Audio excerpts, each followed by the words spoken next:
There are moments that mark our lives forever. The day I found my daughter Emma crying under her bed was one of those. As a nurse, I'm used to dealing with tough situations, but nothing could prepare me for what was coming. It all started 3 months ago when Michael, my ex-husband, introduced his new girlfriend, Samantha Mitchell, a digital influencer with millions of followers who, in the eyes of the public, seemed perfect. Emma, our little 9-year-old artist, used to paint colorful portraits of our family. Now her paintings have been getting darker and darker. Between hospital shifts and our busy routine, I try to keep our life on track, but something is wrong. Emma's drawings, which were once so vibrant, are now filled only with shades of gray and black, and her smile, which used to be so spontaneous, now feels increasingly forced. Subscribe to the channel and leave your like to get access to more stories like this. At her last routine checkup with Dr. Anderson, I noticed something more serious was going on. The dentist examined Emma's teeth with a worried look that tugged at my heart. The diagnosis was severe bruxism. My daughter was grinding her teeth in her sleep so hard that it had already caused significant enamel damage. Ashley, this level of wear is not normal for a child her age, Dr. Anderson explained as she adjusted her glasses while showing the x-rays. Emma is under a lot of stress. That night, sitting on the edge of her bed, I watched my little girl sleep. The sound of her teeth grinding was terrifying. How had I not noticed before? The signs were there. Deeper dark circles under her eyes, her disinterest in painting, the way she shrank back whenever her phone buzzed with messages from her dad. At breakfast the next morning, I tried talking to Emma about what was happening. She just stirred her cereal with a spoon, avoiding my gaze. When I mentioned visits to her dad's place, she knocked her bowl to the floor. I had never seen her so scared by such a simple accident. "Sorry, Mom, please don't tell Samantha," she pleaded, her hands trembling as she tried to clean up the mess. That disproportionate reaction set off an alarm in me. Why was my daughter so afraid that a simple accident might be reported to her dad's girlfriend? The name Samantha triggered a reaction that made me realize the problem was much bigger than just bruxism. The next morning, I scheduled a meeting with Mrs. Richardson, Emma's teacher. Sitting in the empty classroom, I listened intently as she shared her observations. Emma, who had always been so participative and creative, was now spending most of her recess time isolated. "I noticed changes in her behavior after spring break," explained Mrs. Richardson, flipping through a notebook filled with notes. "Emma used to take the lead on art projects in class, but now she hardly raises her hand to participate." Mrs. Richardson opened a drawer and took out some of Emma's schoolwork. Her early drawings were full of life, our house, the park, her family, but the more recent ones showed dark and distorted figures. In one, a tiny girl was surrounded by a threatening shadow. I managed to set up a session with Jessica Hayes, the school counselor. During our first few talks, Emma remained silent, just drawing. With her experience, Jessica let Emma express herself through art. It wasn't until the third session that the first clues began to appear. "Your daughter drew something interesting today," Jessica commented as she showed me a drawing. "See that tall figure with the phone? Emma said she's always filming, always criticizing." I started putting the pieces together. The endless video calls from Samantha, demanding that Emma show how she was dressed before going out with her dad. The seemingly innocent comments about my daughter's weight, her grades, the way she spoke. Jessica suggested I keep a diary documenting any suspicious behavior. "We need to spot a pattern," she explained. "Psychological abuse can be subtle, but it leaves deep scars." In the following weeks, I began paying closer attention to the interactions between Emma and Samantha. I noticed how my daughter changed her posture whenever her dad's girlfriend was around. Tense shoulders, quiet voice, eyes fixed on the floor. Emma had stopped singing while she drew, something she'd done since she was little. One afternoon, I found several messages on the phone Michael had given her. Samantha had created a group called Helping Emma Become a Better Person. The messages were full of veiled criticisms and excessive demands. At 2 a.m, the phone rang. It was Michael, saying Emma had a high fever at his apartment. When I got there, I found my daughter trembling in bed, but it wasn't a fever. It was panic. Through sobs, she finally began to speak. Samantha had set up her own reality show with Emma. She recorded every moment they spent together, criticizing everything from the way Emma held herself to the way she chewed. The recordings were shared in a private child coaching group that Samantha managed, using my daughter as an example of what she called behavioral transformation. "She says I'm a special project," Emma whispered, clinging to her stuffed bunny, "that she's going to turn me into a mini influencer even if I don't want to." I discovered that Samantha forced Emma to redo simple actions dozens of times, all the while filming, always criticizing. My daughter had to ask permission even to drink water. Every gesture was judged. Every expression became a reason for behavioral correction. The toll on Emma's health was obvious. Besides the bruxism, she developed insomnia and even started biting her nails until they bled. Her weight had dropped significantly because Samantha controlled every calorie she took in, claiming she was preventing childhood obesity.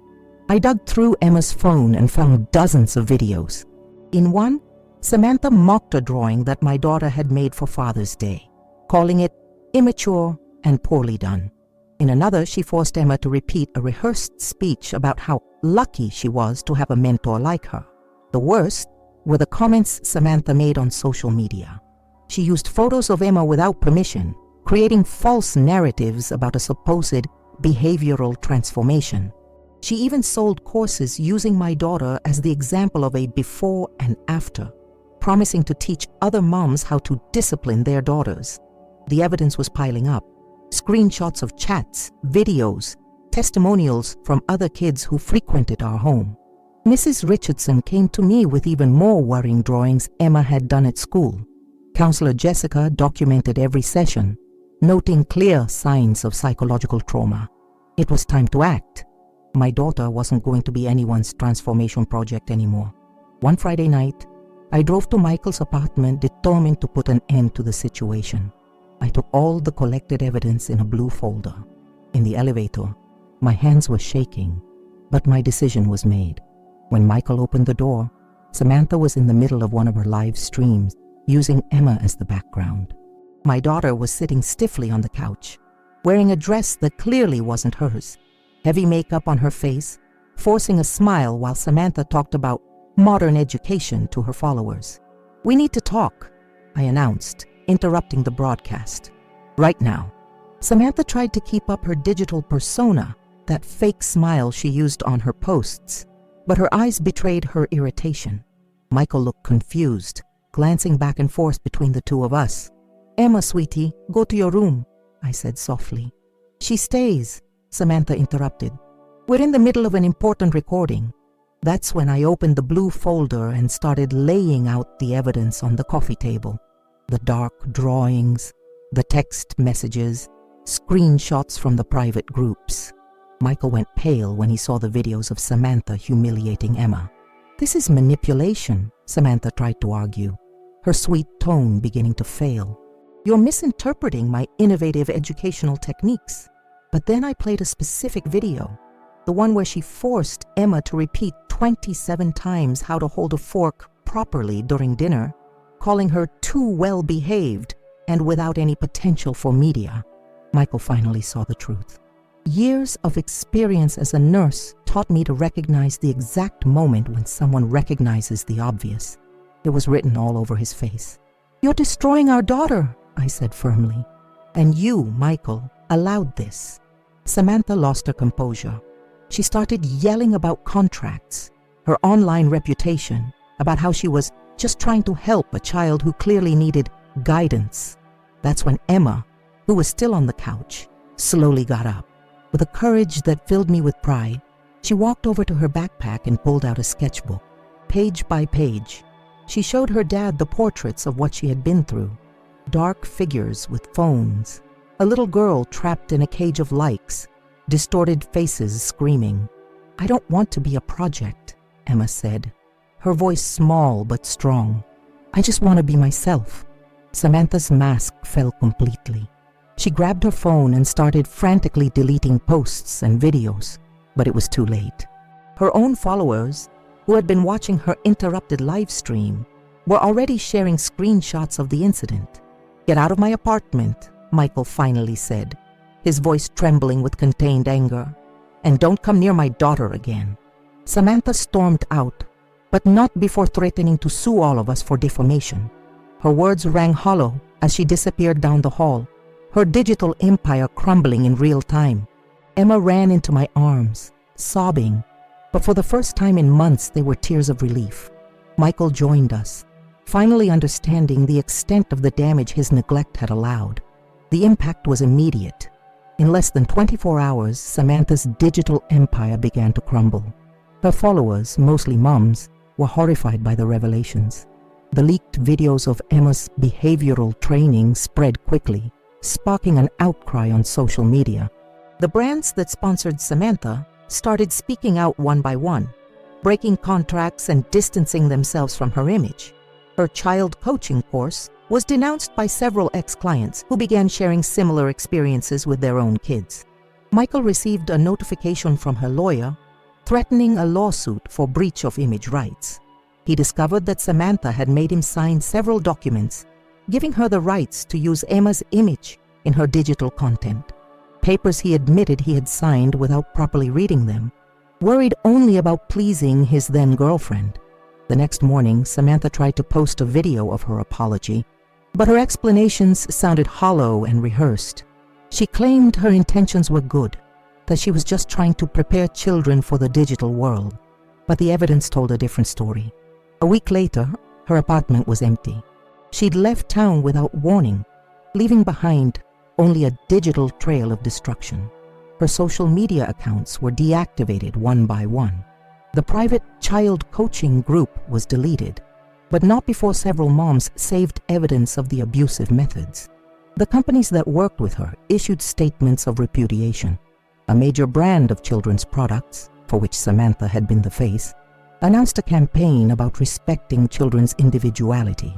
The case became a warning about the dangers of exposing children on social media.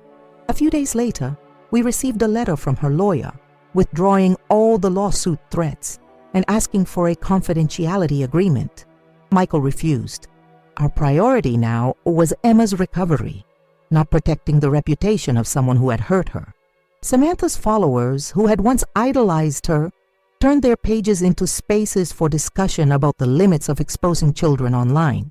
Many moms began questioning their own practices of sharing their children's lives on social media. The last news we had from her came through a report on a local blog from her hometown. Samantha had moved there, trying to start over away from the digital spotlight she once chased.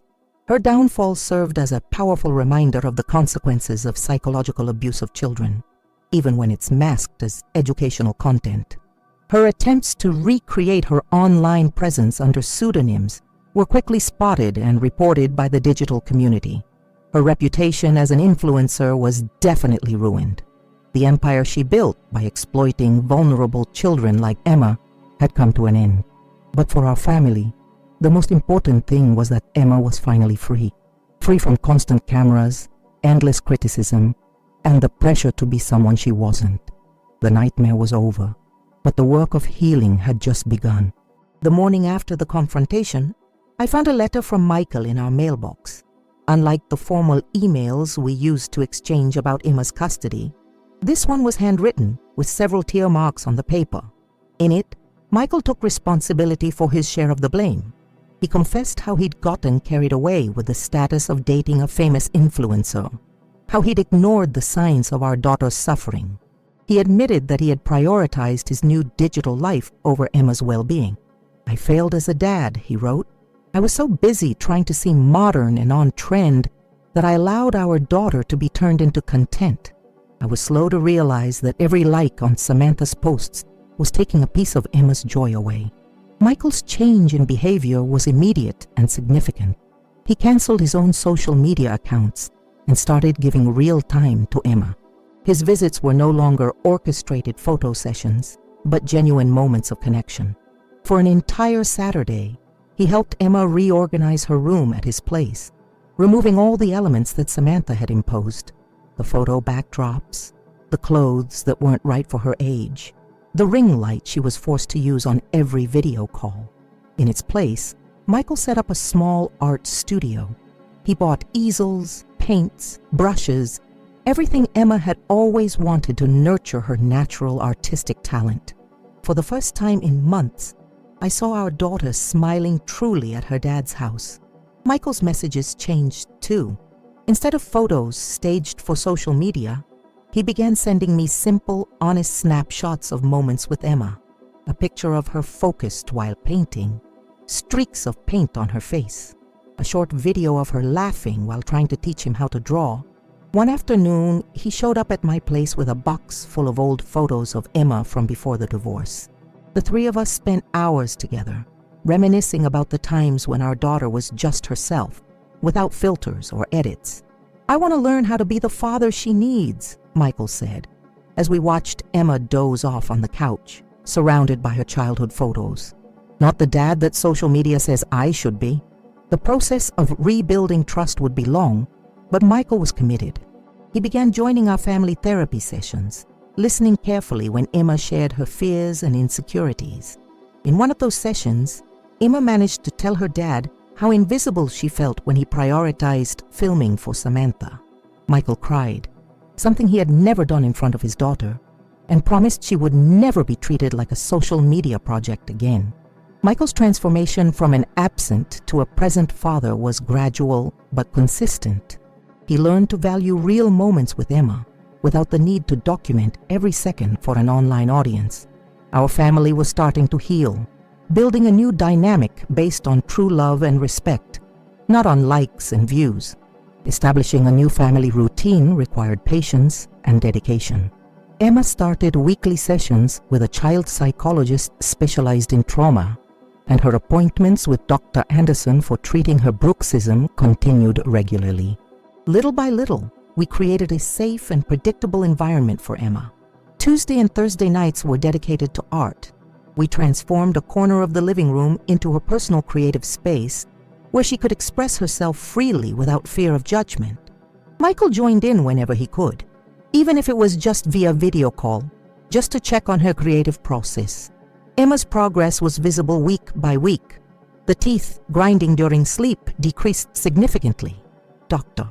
Anderson noted a remarkable reduction in enamel wear, and the protective dental plate Emma used at night needed adjustments less frequently. At home, small changes made a big difference. We got rid of all the cameras and recording gear that Samantha had installed. Now Emma could have breakfast in her pajamas without worrying about her look or her posture. Her appetite gradually returned, and with it, her weight started to normalize. On Saturday mornings, Emma went back to attending painting classes at the local cultural center. Unlike the digital posture classes that Samantha imposed, these were genuinely focused on developing artistic skills. Her art teacher, a kind lady named Susan, told me how Emma was rediscovering her own voice through colors. Michael also kept his word. Our custody meetings about Emma now took place in a quiet cafe, far from any cameras or exposure. We talked openly about her progress, sharing concerns and celebrating small victories. A significant change was how we handled technology around Emma. We established clear rules: no photos without permission, no videos shared without her explicit consent, and most importantly, no pressure to perform for cameras. Emma's nightmares diminished, and the bruxism began showing clear signs of improvement. Dr. Anderson was amazed at the rapid recovery. "Emma's body is responding positively to the new environment," she explained during one appointment. "It's amazing how children can be so resilient when they feel safe." At home, Emma started singing again while drawing, a habit she had lost during the time with Samantha. Her room, which had once been set up like a never-ending filming set, was now the cozy space of a 9-year-old, with drawings on the walls and toys scattered around. But the most significant change was in Emma's eyes. That constant fear of being filmed or judged was replaced by a calm that only a child should have. She began making eye contact during conversations again. Her posture was no longer stiff and fake. In family therapy sessions, we learned the importance of validating Emma's feelings without turning them into public lessons or content. Every bit of progress was celebrated privately, without the need to share it with the world. Our new routine wasn't perfect, but it was genuine, and for the first time in a long time, Emma truly seemed at peace. Emma's transformation happened gradually, like a drawing coming to life with color. Her self-esteem, once shattered by Samantha's constant criticism, began to rebuild through art and family support. One special afternoon, Emma called me over to see her new painting. It was a vibrant self-portrait, full of bright colors, completely different from the dark pieces she produced during the traumatic period. In it, she painted herself smiling, surrounded by brushes and paints with butterfly wings on her back. "This is exactly how I feel now, Mom," she explained, her eyes shining. "Free to be me." My relationship with Michael also unexpectedly blossomed. The family moments, once tense and forced, became natural and warm. On a Sunday, he even showed up with a box of new paints for Emma and spent the entire afternoon learning simple painting techniques with her, laughing at his own mistakes and celebrating every little victory of their daughter. Emma's artistic talent began to be recognized at school. Mrs. Richardson organized a small exhibition of the students' works, with Emma's pieces taking a special spot. Her new drawings told stories of overcoming hardships and hope, no longer of fear and isolation. During a family therapy session, Emma surprised everyone by presenting a series of self-portraits that depicted her journey. The first, dark and confined, portrayed her time with Samantha. The last showed her smiling, with Michael and me by her side, with a rainbow in the background. Our family bonds grew stronger in a way I never thought possible after the divorce. Michael and I learned to truly put Emma first, not as a project or an image to be built up, but as a child who deserved to be loved and protected. And the most significant transformation was seeing Emma become a kid again. She went back to playing without worrying about getting dirty, laughing without thinking about whether she was photogenic, and creating art without fear of criticism. Subscribe to the channel and leave your like to get access to more stories like this. Today, 6 months after the confrontation with Samantha, our family has found its own rhythm. Emma no longer grinds her teeth in her sleep, and her sketchbook is once again filled with vibrant colors. Her laugh, once contained and calculated, now fills our home freely. Michael has become the father Emma always needed. Their weekends together are no longer about putting on a show, but about genuine connection. Yesterday he sent me a photo of the two of them covered in paint after a painting session, a mess that would have been unthinkable in Samantha's perfectly Instagrammable apartment. In the last school meeting, Mrs. Richardson commented on how Emma had returned to being a leader on art projects in class.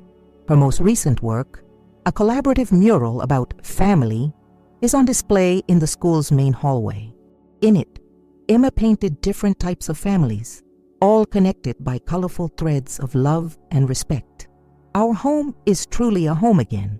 There are no more hidden cameras, nor is there any pressure to keep up appearances. The living room walls have turned into an impromptu gallery of Emma's works, each piece telling a part of our journey of overcoming. In her latest drawing, Emma portrayed our family in a way that brought me to tears. 3 imperfect people smiling, surrounded by brushes, paints, and so much love. In the corner of the page, she wrote in her little handwriting, "My real family." We finally found our balance. We're not the perfect family for social media. We're genuine in our imperfection. And Emma, my little artist, is finally free to be exactly who she is. Subscribe to the channel and leave your like to get access to more stories like this.